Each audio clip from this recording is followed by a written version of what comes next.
با نام الله بخشاینده مهربان. السلام علیکم و رحمت الله و برکاته. تماشاگران عزیز، هر یکی شما را خوش آمدید میگویم و امروز نیز ما باز تصمیم گرفتیم با بعضی از سوالهای شما جواب گوییم. واقعا طبیعت خیلی زیبا است. سبحان الله. الله تعالی این گونه برای ما و شما طبیعت زیبا را آفریده است و ما و شما امروز میتوانیم در منظره زیبا نشسته باز به بعضی از سوالهای شما جواب کنیم. در مهمانی برنامه ما داملا سهراب پادلیان شما را خوش آمدید میگم. و امروز تصمیم گرفتیم به سوالهای زیادی شما جواب گوییم و من از داملا خواهش میکردم که به بعضی آن سوالهایی که امروز به شما داده می شود بدون دلیل کوتاه جواب میگفته تا که امروز جوابش را گویم و انشاءالله باز در برنامه های دیگر تفصیلی این سوال ها و جوابش را تماشابین ما از جانب شما خواهند گرفت. و سرآغاز من همه آن سوال هایی که زیر نوارها شما نوشته بودید آن را به داملا میدهم و کوشش میکنیم به بعضی از آنها زود در مدت کوتاه جواب گویم و شما تماشابینان عزیز میتوانید اندیشه های خودتان را زیر شرح نوشته کنید و میپردازیم به سوال. واقعا خیلی زیاد آماده رسیده است و از آن که ما عین حال در دست داریم. خب یک تماشابین ما میپرسند روز چهارشنبه میگویند روزی مشکل کشا است. بسم الله الرحمن الرحیم. الحمد لله والصلاة والسلام على رسول الله و على آله و اصحابه و من والاه. اما بعد، این اعتقاد نادرست است. کشادن مشکل ها وابسته به یگان روز نیست. مشکل کشا الله سبحانه و تعالی هست. همیشه وقتی که به سری بنده مشکل آمد توجه به سوی الله سبحانه و تعالی کند. و یک نفر دیگر باز میپرسند که داملا من پول خانه جمع کردم آیا زکات دارد؟ بله، آن پول نقدی که در دست دارد و به نصاب رسیده است، یعنی 4000 دلار شده است و به این یک سال گذشته است، زکات واجب است اگرچه با آن مبلغ در نیت دارد که خانه میخرد. خیلی خوب. و نخریده است میتید. خیلی خوب، مفصلی عن همین سوال جوابش در یوتیوب کانال ما هست، شما میتوانید آن را تماشا کنید، جستجو کنید. و اینجا یک سوالی دیگر آمده است. اگر آب را آدم نازکش از دهانش خورده باشد آیا طهارتش میشکند؟ طهارتش؟ نوشتن طهارتش اگر آب را نوشیده باشد، یعنی نازکش آب نوشیده، آبی دهانش را نوشیده است، آیا یک باری دیگر طهارت میکند؟ نه. خب درباره ناس نیست ما برنامه مفصل داریم. ناس و سیگار میتوانید آن را نیست از طریق یوتیوب جستجو کنید و تماشا کنید، یعنی با دلیل هایش هست. سوالی دیگر مانندی به سوال خانه آمده رسیده است. خانه ای را که در آن زندگی نمی کنند آیا به آن زکات میدهند یا این اسراف است؟ گفته سوال کردند. خانه به چی مقصد است؟ اگر مقصد با مقصدی فروش باشد به وی زکات میدهند. اگر با مقصدی مثلا تحفه برای فرزندش یا برای با مقصدی آینده زندگی کردن باشد زکات نمیدهد. لیکن با مقصدی فروش که باشد یا گوید که اگر پولی نقد آمد میفروشم، گفتگی مقصد که داخل شد زکات میشه. یعنی تا آن دمی که یعنی خانه را فروخته شود بعد از آن زکات میدهد، یا اینکه خانه ایستاده است و ساختمانش حالا جنبست نشده است از آن هم زکات میدهد؟ فروشد یا مراتب زکات میدهد، از عمومی مبلغش 2.5 فایزش رو میدهد. و اگر نه خانه ساختمانش جنبست نشده باشد از آن ساختمانش جنبست شد نشد این مهم نه. مهم روزی که فروخت خواه زمین باشد بگذار، خانه نه زمین، همین که فروخت مبلغش میتید. اگر نفروخت و هیچ کس زندگی نمیکند.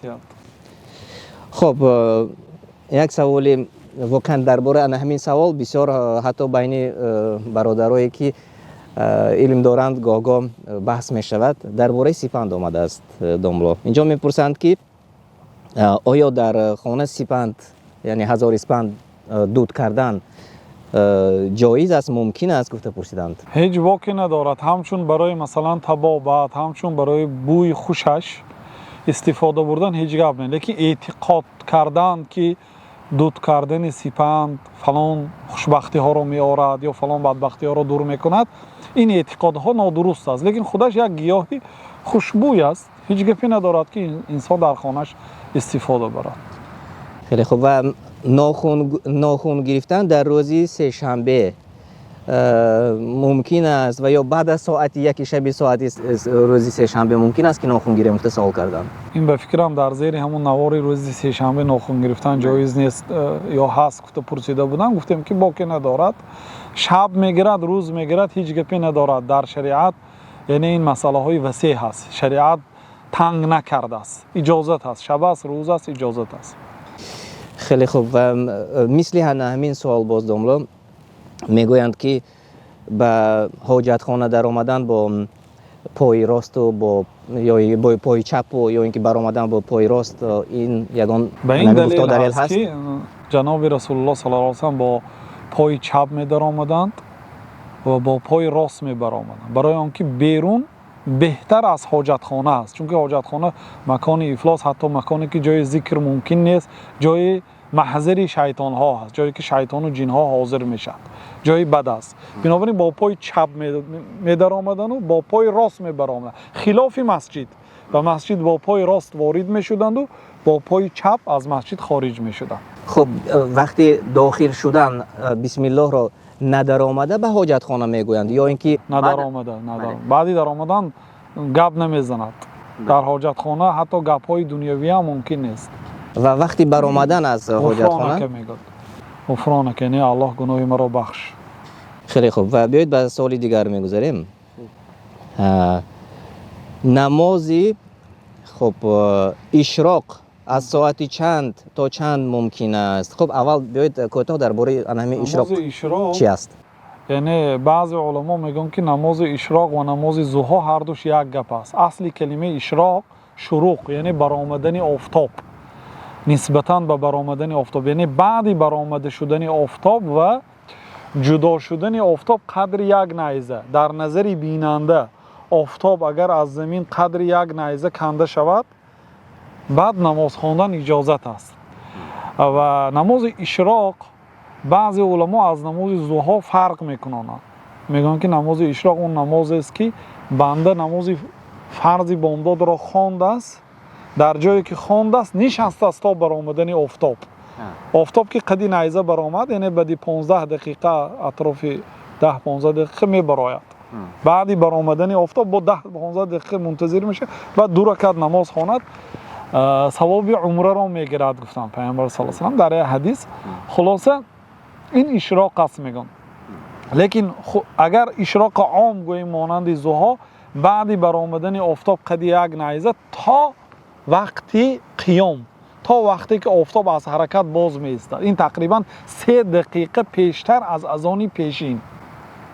این اکنون از این برادر سوال دادن که اساتی چند تا چند، اما این در هر یک کشور در هر یک شهر فرق میکنه. ما نمیتونیم یک جوابی مطلق ساعت قطعی بیان کنیم، بلکه به برآمدن آفتاب و به قیام آفتاب وابستگی دارد. خیلی خوب. یعنی که همون شما گفتید که 3 دقیقه پیش از آغاز اذان ظهر.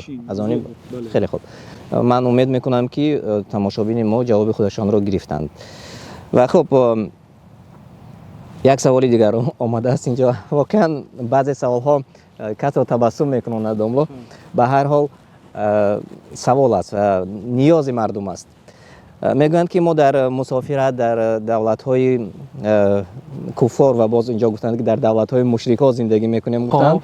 و آیا استعمال کردن خوراک آنها برای ما اجازت هست؟ از جمله پمیدار را به نظر گرفتن، پمیدار گرفتن از آنها و استفاده کردن، یعنی خوردن ممکن است که هر چیزی که آنهایی که در غیر دینی اسلام هستند یا بیدین هستند به شما تحفه دادند، میوه، سبزوات، شیرینی، همه چیز اجازت است غیر گوشت احتیاط میکنید که آیا در آن گوشت طریق ذبح اسلامی شده است یا نه. بنابراین از گوشت آنها پرهیز کنید، باقی مانده چیزهایی که تحفه کردن مادامی که حلال است، مادامی که مواد مخدر نیست، مشروبات سپیرتی نیست، گرید استفاده بردن، گرید هدیه آنها را قبول کردن اجازت است. ماشاءالله خیلی خوب. و یک سوال دیگر آماده رسیده است برای ما. میگویند که در نماز چند بار بسم الله گویم؟ یک بار اگر پیش از آغاز فاتحه بسم الله الرحمن الرحیم خواند کفایه است و اگر هر بار در هر یک رکعت پیش از سوره فاتحه بسم الله الرحمن الرحیم خواند مستحب است. اینچنین بین سوره فاتحه و بین سوره اخلاص مثلا پیش از آن که سوره اخلاص خواند بسم الله الرحمن الرحیم خواند مستحب است، شرط و حتمی و ضرور نیست. خب بعد از آن که به همین مانند سوال بازدم اگر که مثلا داخل شدند و نماز میخوانند سوره الحمد را خواندند برابر امام و سوره دیگری که امام میخواند آن نفرانی که از قفا ایستادند آنها نمیدونند چی میخوانند. آیا در بعضی جا ما شنیده بودیم که دهان را جنبانیدن مستحب است یا اینکه زبان را جنبانیدن. آیا در قفا بوده ها غیر اقتدا کردن میتوانند که همراه امام دهانشان را جنبانند و خوانند؟ اگر نماز پیشین یا نماز عصر باشد میتواند غیر سوره فاتحه دیگر سوره ها را هم خواند، اما در نماز بامداد و شام و خفتن آن قرائت ضم سوره که امام میکند با آن گوش اندازد، یعنی که نخواند، ضم سوره را گوش کند، از آن امام را گوش کند. خیلی خوب. و یک سوال دیگر اینجا پرسیدند که خانه را اجاره گرفته مسجد کرده شود حکم مسجد را میگیرد یا نه؟ نه، 100% حکم مسجد را نمیگیرد. برای چی؟ اگر خانه حولی باشد و به اجاره موقتا گرفته باشد این یک دیگر گپ است، لیکن اگر در بین آشیانه های بلند باشد، یعنی در بالاش مثلا دور یکم گرفتن مسجد کردن، اون 10 آشیانه دیگر مردم در آن زندگی میکند مثلا، او حکم مسجد را نمیگیرد. برای چی؟ برای اینکه پیامبر صلی الله علیه و سلم گفتند که من اخذ قید شبر من الارض ظلما، کسی که یک وجب زمین رو ظلمان اگر غصب کرده از همسایه یا از کسی دیگر گیرد، روز قیامت طوقه او علی 7 اراضین، 7 قبط همین زمینی که یک وجب دزدید با 7 قبطش به گردنش بار کرده میشد. این حدیث دلالت میکند که هر جایی که مثلا برای مسجد جدا کرده شد 7 قبط زمینش 7 قبط بالایش تا آسمان از آن مسجد است. وقتی که شما آشیانه اول مسجد میکنید، در آشیانه دوم و سوم مردم زندگی میکنند، او حکم مسجد ندارد. برای آنکه ولا تباشروهن و انتم عاکفون فی المساجد، الله تعالی گفت که شما وقتی که اعتکاف نشستید با همراهی زنهایتون معاشرت نکنید حالا که شما در مسجدهای اعتکاف نشستید. گفت این شما در دور اول در آشیانه یکم نماز میخونید، در آشیانه دوم مردم معاشرت دارند، مثلا زندگی دارد اونجا یا حاجت خانه دارد مثلا، این حکم مسجد را نمیگیرد.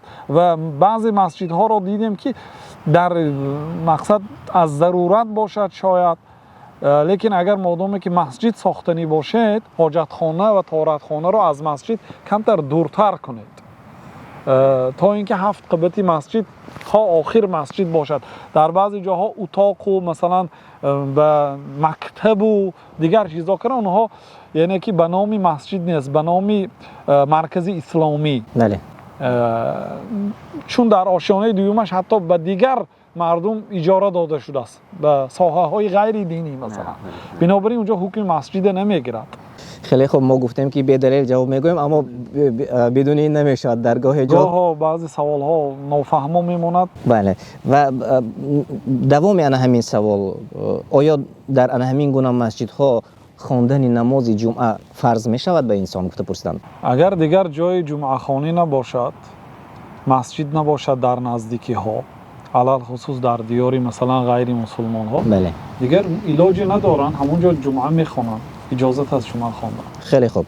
و یک سوال خیلی مشکل است، شاید جوابش به کوتاه نمیشود، اما شما کوتاه جواب گویید. من باور دارم که ما داریم همین جواب‌های سوال را در برنامه‌های گذشته مفصل شما جواب گفته بودید.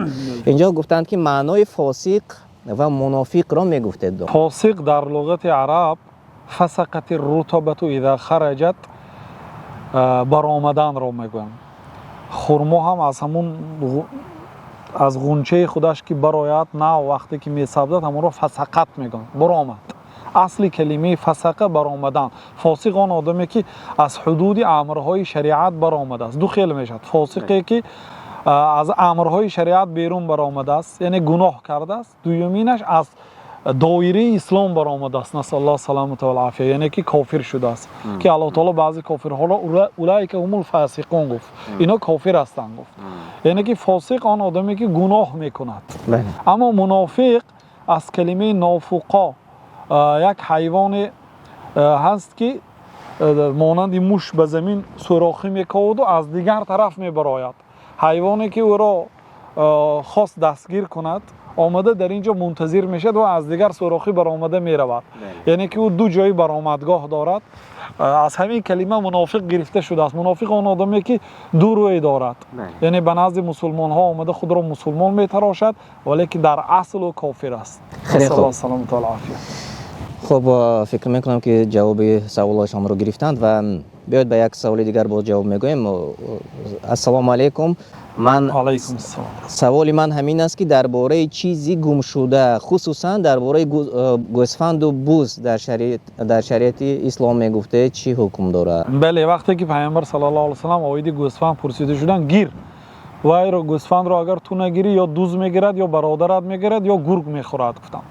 یعنی وقتی که شما گوسفند یافتید گوسفند رو میبندید در خانه‌تون اعلام میدهید 1 سال اعلام میدهید هفته اول 7 روز هر روز اعلام میدید کسی مال گم کرده باشد بیاید صفت مال را نمیگویید رنگش رویش عموما صفتاش نمیگویید بعد میپرسید کسی دعوا کرده آید هفته دوم هر هفته یک مراتبگی مثلا روزهای جمعه اعلام میدهید 3 مراتبه دیگر 1 ماه که شد دیگر هر ماه 1 مراتبگی 11 ماهی دیگر هر ماه 1 مراتبه اعلام میده. در زمانه ما در اینترنت یا در یگان جای دیگر می نویسند کسی اگر مال گم کرده باشه به من مراجعت کنفته اگر آمد برمیگردانید نه آمد از آن شما هست. الله اعلم. خب خیلی خوب. و اگر علاوه به همین سوال در همین بین در هفته یکم و هفته دوم شاید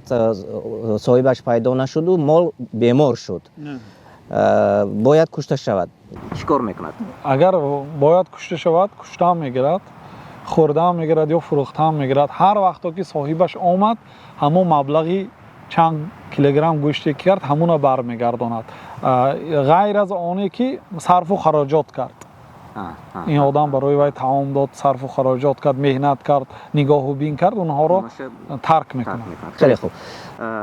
خب سوال دیگر داملای محترم میگفتید که آیا در داخل مسجد دست به دست سلام کردن روا است؟ واقع ندارد. بعضی انسان ها افراط و تفرید میکنند. در مسجد زیاده روی سخنهای دنیوی گفتن ممکن نیست میگن. مسجد فقط برای نماز نیست. پیامبر صلی الله علیه و سلم حتی بیمارها را در داخل مسجد جای کردند که عیادت میکردند. مهمانها را در مسجد پیشواز میگرفتند. اتاق پیامبر صلی الله علیه و سلم مسجد بود. ابو هریره ابن عمر کمبغل‌های صحابه ها در مسجد خواب میکردند، در مسجد افطار میدادند، در مسجد طعام میدادند، در مسجد نکاح میکردند. مسجد هم سودخانه بود، محکمه بود.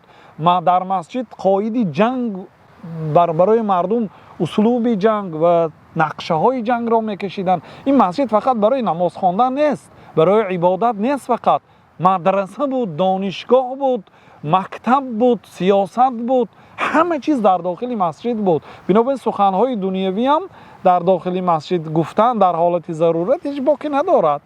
یعنی که اصلا مسجد برای سخن دنیا بنیاد نشده است. لیکن یک آدم مثلا پرسید یک چیز را گفت که برای من خانه اجاره لازم است، شما میتونید با من کمک کنید در از کجا یابم؟ گفته پرسید مثلا.